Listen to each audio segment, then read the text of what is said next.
হ্যাঁ বন্ধুরা, তোমরা সবাই কেমন আছো? আশা করি সবাই ভালো আছো, আমিও ভালো আছি। ফাইনালি ক্যামেরার সামনে চলে আসলাম। তো আজকে আমি তামাক বাড়িতে চলে আসছি। এই যে বাঁশের ছোটো ছোটো কাটি, এটাকে আমরা তেমাল বড়ি, তো এই দিয়েছে আমরা আজকে তামুক বাঁধলাম। তো এখন হচ্ছে তামুক বাঁধা আমাদের হয়ে গেছে, আমরা এখন বাড়ি চলে যাচ্ছি।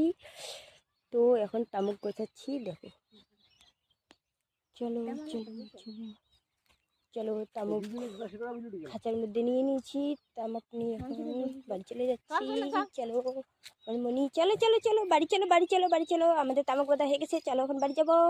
চলো চলো চলো চলো, এই যে তামাক বাড়ি, চলো চলো চলো বাড়ি চলো, এখন বাড়ি যাবো। সোজা রাস্তা দিয়ে চলো না, এই রাস্তাটা এরকম মাল্লি মাল্লি। চলো চলো চলো চলো চলো চলো, সোজা রাস্তা দিয়ে চলো চলো চলো চলো চলো, বাড়ি চলো, বাড়ি যাই এখন। আবার কেউ কেউ আজকে হচ্ছে তামাক কেটে রেখে দিবে, কেউ কেউ হচ্ছে নিয়ে যাবে। তো আমরা আজকে তামাক কাটবো না, আজকে আমাদের হচ্ছে সময় নেই, তো তাই আজকে তামাক কাটা হবে না, আমরা বাড়ি চলে যাচ্ছি। তো এই যে যাচ্ছি, আমরা বাড়ি যাচ্ছি। তো এই যে হচ্ছে আমাদের যে তামাক আছে না, এই তামাকের পাতাগুলো হচ্ছে শুকাই, তারপরে বাঁধি, বাঁধার পরে